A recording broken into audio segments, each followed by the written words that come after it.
Hello, our exploration of polymers continue, and in this week we are looking at processing and recycling techniques.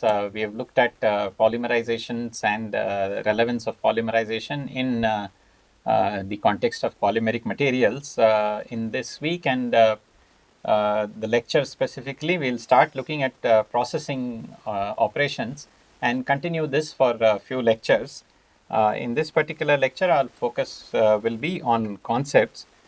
We will take a look at what do we mean by processing of polymers and what are the different types of operations that are involved when we say we are processing the polymers. And given that in processing deformation is critical and shaping is involved, flow behavior of polymeric material is of paramount importance. So we will see what's the relationship between flow behavior and polymer processing operations to begin with. Based on some of our discussion related to processing, we will recognize that flow behavior is very important, and rheology, which is the study of flow behavior of polymers, is also extremely important, and we will have a few lectures discussion on rheology as well. So when we say processing of polymeric materials, of course we are looking at processing of a homopolymer, a copolymer, or a blend, or a composite. Right, all of these will have to be processed to get a final part. And so generally what we have are a set of operations which are based on the requirements at hand. So we could have mixing involved, especially if we have blends and composites. We could have a mixing in case of homopolymer because of additives which are involved. And so plasticization, for example, is an example of an additive where we add the plasticizer to improve the flowability of the material or also modify the performance later on. Generally, especially in case of thermoplastics, we will have to increase the temperature so that we can melt the thermoplastic polymer. In case of other materials such as thermoset and rubber processing, again temperature will have to be maintained from the point of view of maintaining the flow behavior as well as carrying out a reaction. Because higher the temperature, higher will be the rate of reaction. So temperature is always a variable of interest during processing operations, either from melting point of view or from reactions point of view. And so of course, whether melting and reactions are happening, we will always have flow involved. And so pumping actions, pressure generation, pulling and pushing operations, rolling operations. So all of these ensure that material gets pushed, material gets pumped, and flow happens. And then we will have to make sure that the plasticized, flowing, reacting polymeric material gets shaped by either enclosing the material in a mold, or if it's free flowing like a film, then stretching it to get a thinner and thinner film so that we get the final thickness that we want, or roll it so that again we can manipulate. So generally we have these tools which are called molds or dies. Molds basically encase the overall polymeric material, while die is an opening through which the material is passed. So you can recognize immediately for making fiber, a die will be involved, because the polymer melt or a polymer solution will have to be pushed through an opening, and then a cylindrical jet of fluid will come out, and that can be then stretched, and we can obtain the fiber of a given diameter. And of course, the final stage is vitrification, solidification, crystallization. So all of the processes by which we will get the final state of the polymer. And so this is the overall set of operations. Extrusion is a very common processing technique where we do mixing, we also do compounding, and also the shaping in terms of using dies along with extrusion. So some common term that you will hear is in terms of an extrusion die.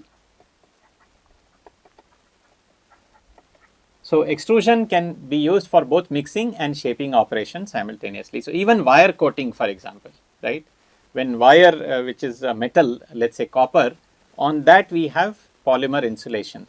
So this is also done through a wire coating operation, which involves extrusion, in which the wire itself is pulled and the polymer then can flow on the top of it. So what we have basically is a wire, thin wire, which is being pulled, and on top of that, because of extrusion, we have basically the polymer material, and this polymer material basically starts thinning out, and then eventually we get a small fine coating. So the rate of pulling of this the wire itself will determine how much polymer is getting deposited.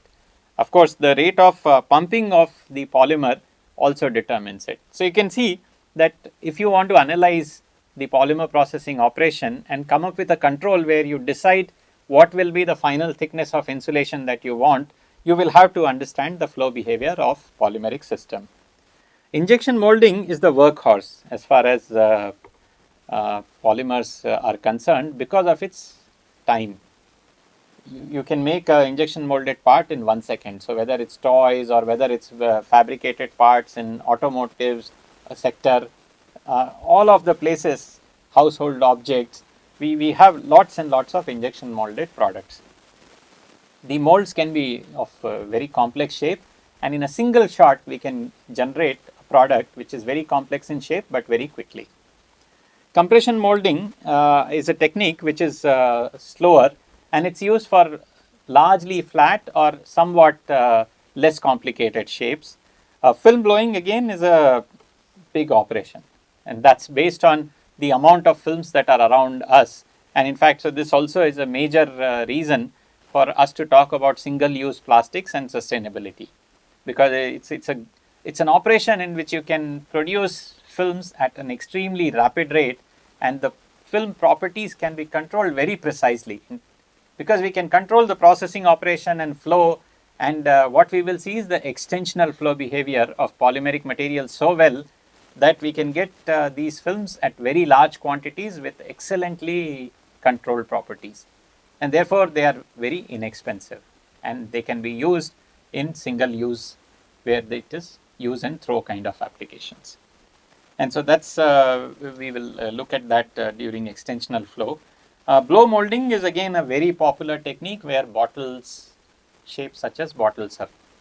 So as the name suggests, you can see that many of these are suggesting the way in which it is carried out also. So injection molding, there is an injector which is used. In case of blow molding, blowing is happening along with the mold. Of course, then we have the coating and calendaring operations, which involve a set of rollers on which polymeric fluid is coated or calendared onto a set of substrate. Roll mills are used in rubber processing so this does the role of mixing as well as shaping the rubber before it can be finally made into the part. Rotational molding is a very common technique to make tanks. Especially in India, we see the water tanks for overhead storage, and most of them are made using this rotational molding as a technique. Again, it's a technique with in reasonable amount of time you can make these cylindrical tanks.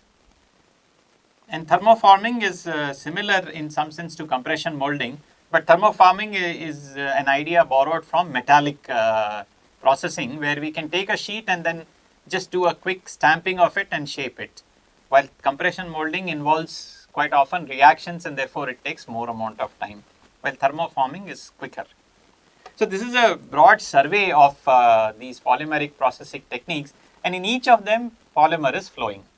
It could be a pre-polymer, it could be a resin, it could be a final polymer, it could be with different additives such as plasticizer, it could also be with fillers and fibers. So therefore, the flow behavior of polymeric systems is extremely important.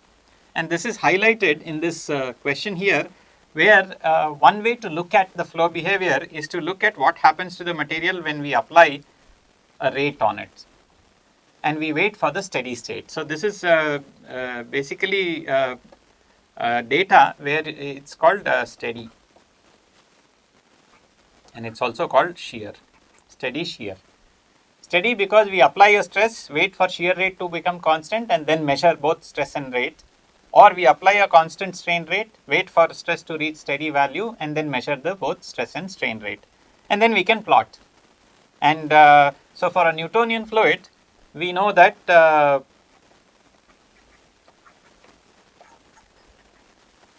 stress is proportional to shear rate,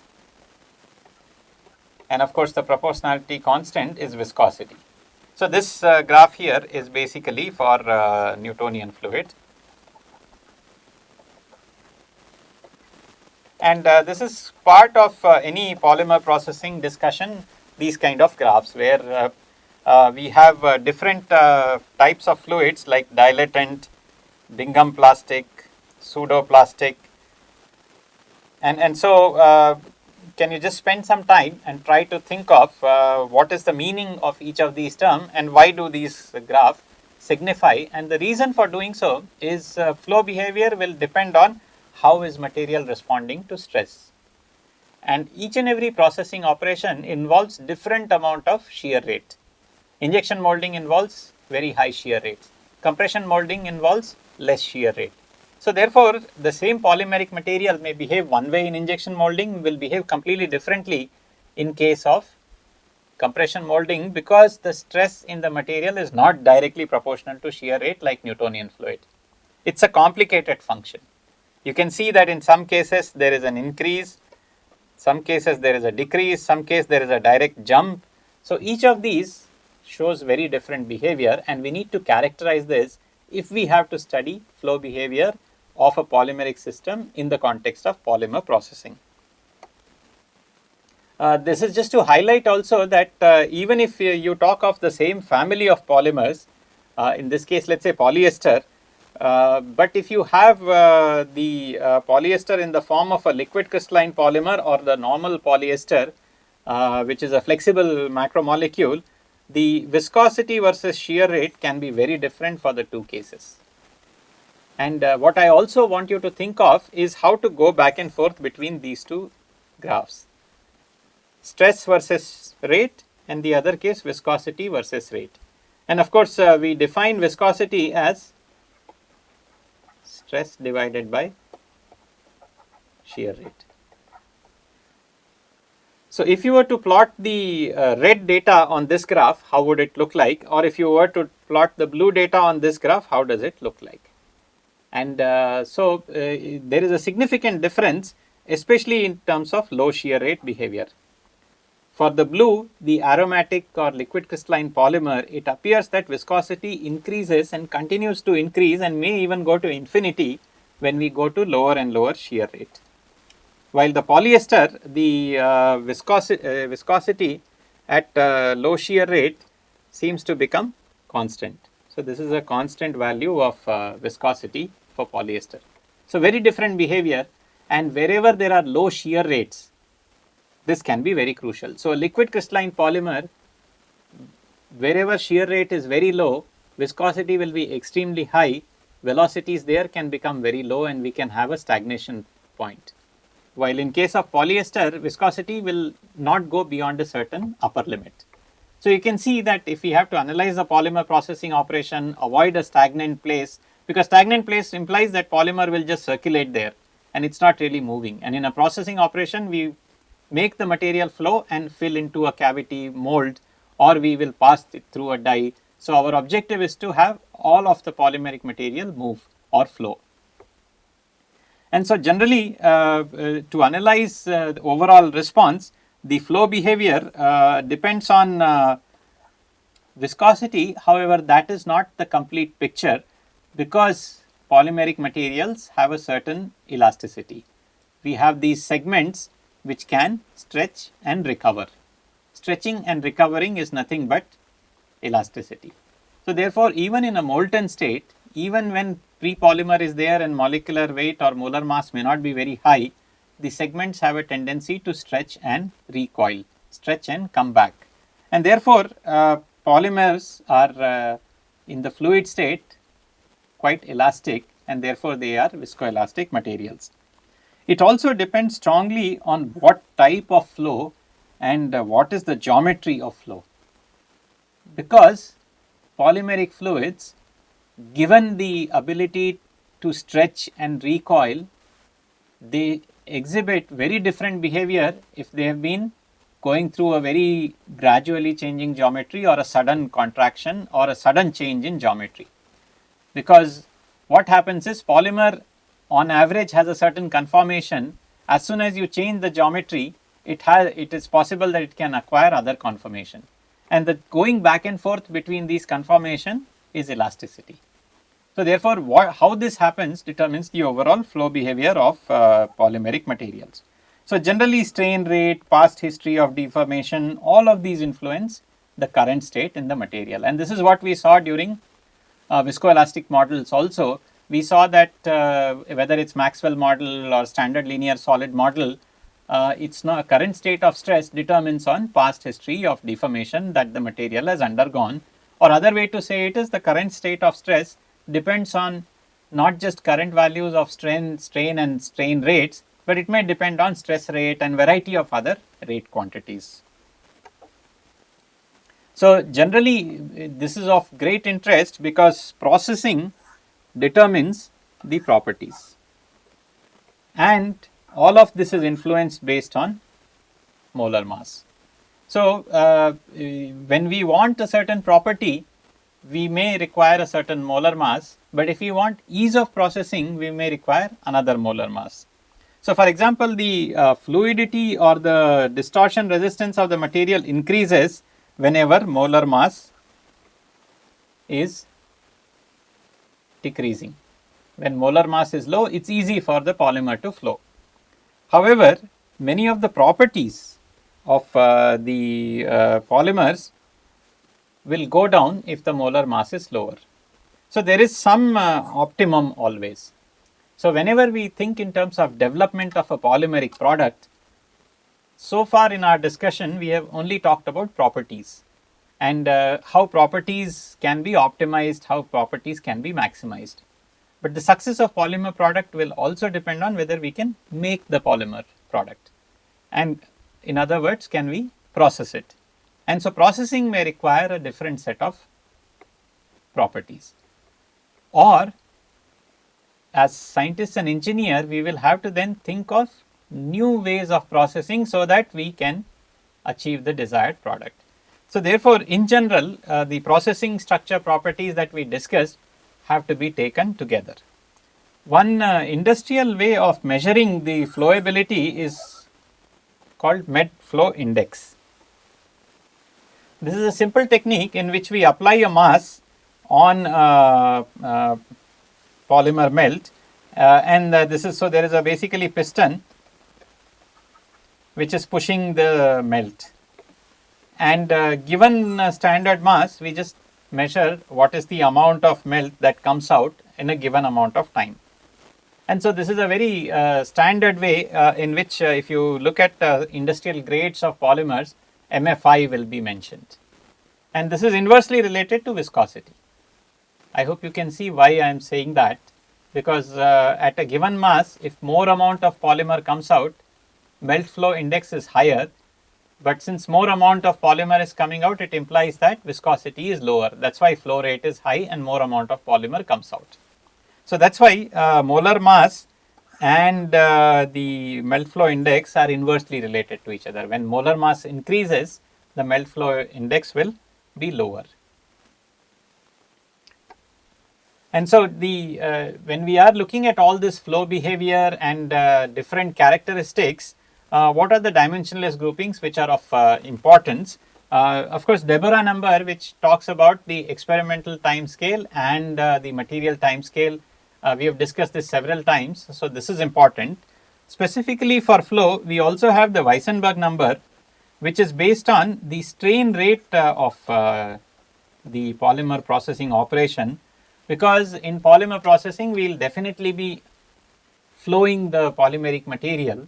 And for example, if we have a screw and a barrel in case of an extruder, the screw is pushing the polymer, and so the velocity next to screw will be very high, but outer barrel, the velocity of the polymer will be 0 because the barrel is stationary. So then the strain rate determines the rate at which the pushing is happening. And so that time scale associated with strain rate and the time scale associated with material decides what will be the behavior.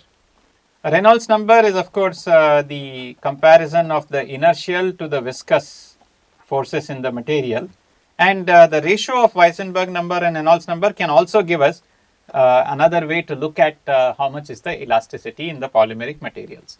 So any polymer processing operation, generally we tend to look at what is the magnitude of these numbers, and that gives us certain idea about how to analyze those polymer processing operations. So with this we will close lecture on the polymer processing operations introduction. The gate question that you saw, hopefully you would be able to decide based on the textbook definitions of shear thinning material, which is called pseudoplastic, shear thickening material, which is called dilatant, and in each case the stress and strain rate are not proportional to each other.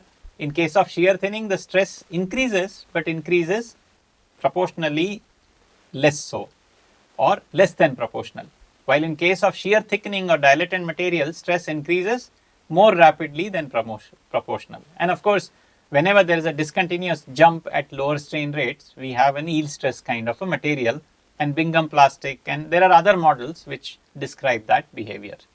So with this, we'll close the lecture. Thank you.